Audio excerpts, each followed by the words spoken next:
Of course, the Princess of the Night answered, with little to no mirth. Surely you all learned some sort of lesson, correct? Oh, I know! Pinkie jumped out of her seat, waving her hoof excitedly. Luna giggled. Very well, Pinkie Pie, you may proceed.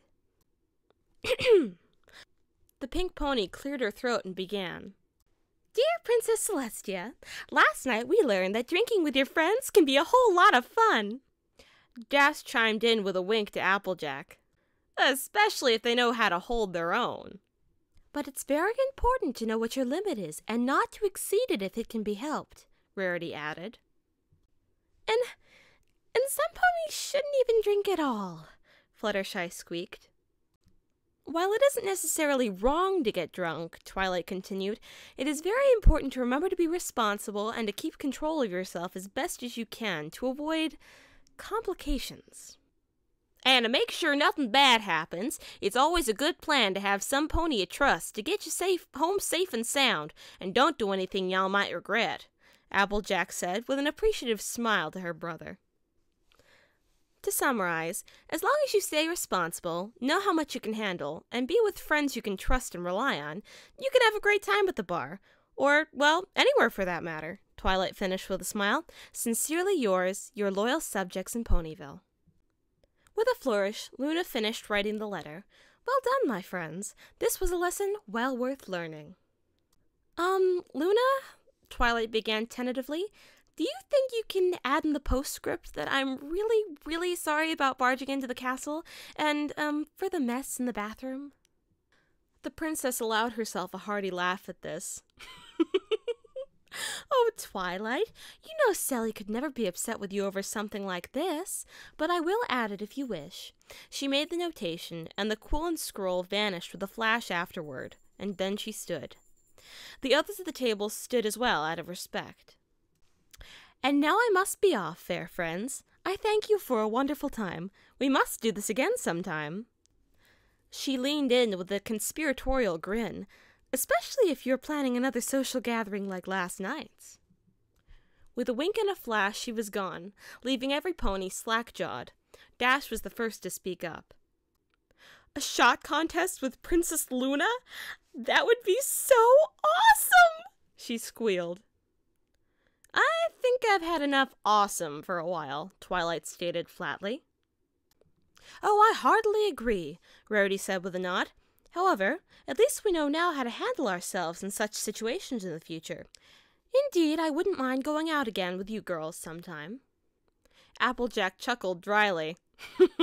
I wouldn't mind either, but I think we better sit on it for a while, till we've all recovered from last night.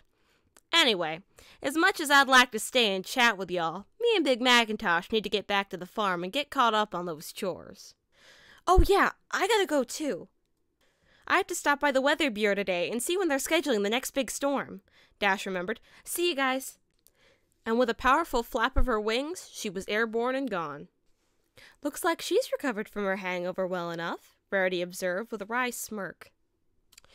With their lunch meeting wrapped up, the gathered friends bid their adieus and went their separate ways, Fluttershy bolting for home almost immediately. Applejack and Big Macintosh walked in silence as they proceeded out of town. As they walked, the image of Fluttershy, shaking and blushing as she tried to hide herself under the table, played over and over in Macintosh's mind. A frown crossed his face as a pang of guilt dug at him. He hadn't meant to embarrass her so much, which was part of the reason he'd been so hesitant in recounting last night's events in the first place. He had been raised to be, among other things, considerate, kind, and respectful of others, and by embarrassing Fluttershy like that, true as his recounting was, he felt as though he'd betrayed some part of that. Something wrong, Macintosh? Macintosh snapped out of his revelry at his sister's question, realizing that he'd just released an audible sigh. He mulled over whether or not to tell her what was on his mind. Deciding not to bore her with something she'd probably think to be silly, he gave her a non-committal shrug and a simple, "Nope." Applejack frowned. Come on, Macintosh. You're thinking about something that's bothering you. I can tell by the way you're gnawing on that haystack. What's wrong? He regarded her for a moment before answering. Just feeling kind of bad about what happens all. She looked up at him, curiosity etched onto her face.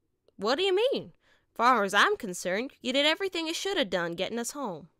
Didn't you see how Fluttershy was acting when I finished talking? He shook his head. The way she was carrying on, I thought she was going to curl up and die back there. Applejack chuckled. Oh, I see where you're coming from.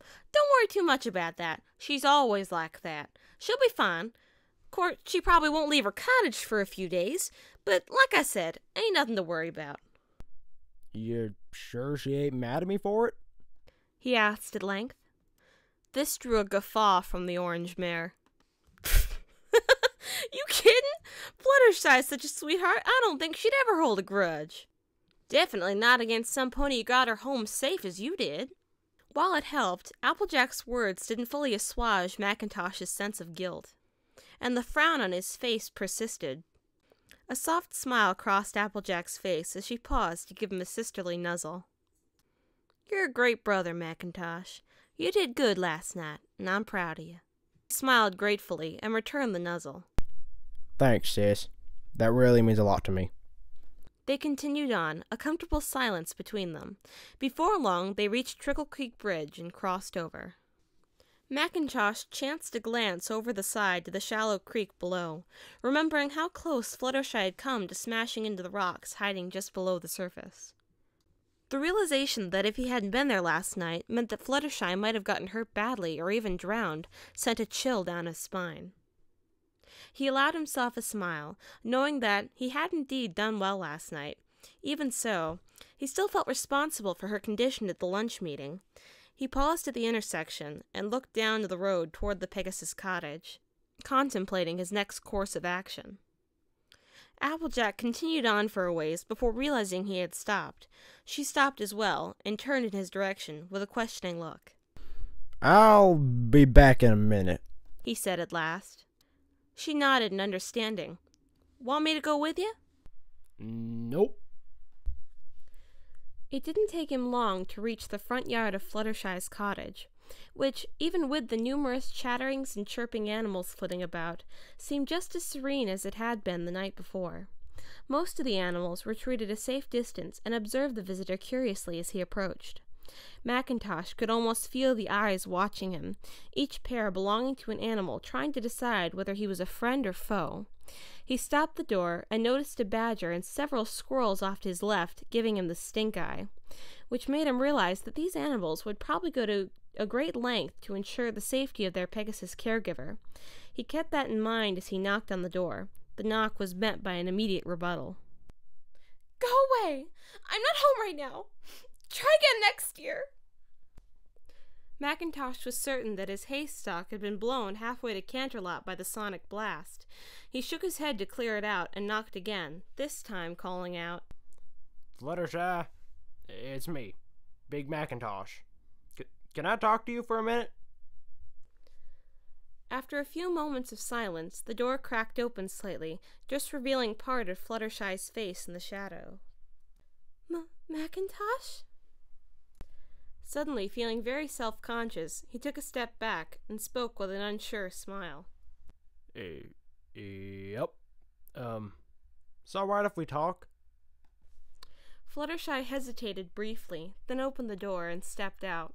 She trembled in the presence of the significantly larger stallion and tried to make herself as small as possible, hiding her face behind her mane and looking everywhere but at McIntosh himself. His own shyness kicking in, McIntosh drooped his head down in an attempt to seem less imposing and glanced about, avoiding the Pegasus in front of him. His mind was suddenly blank about what he was doing here in the first place. Suddenly, it was Fluttershy who finally broke the silence, though her voice was barely above a whisper. So, what was it you wanted to talk about? If you wanted to talk, I thought you wanted to talk to me. Or you could have changed your mind when I came out.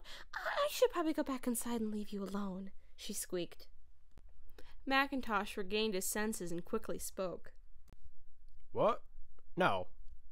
No, Fluttershy. Please stay. I wanted to apologize. Fluttershy lifted up her head in surprise. Apologize? Apologize for what? For for what I said at lunch.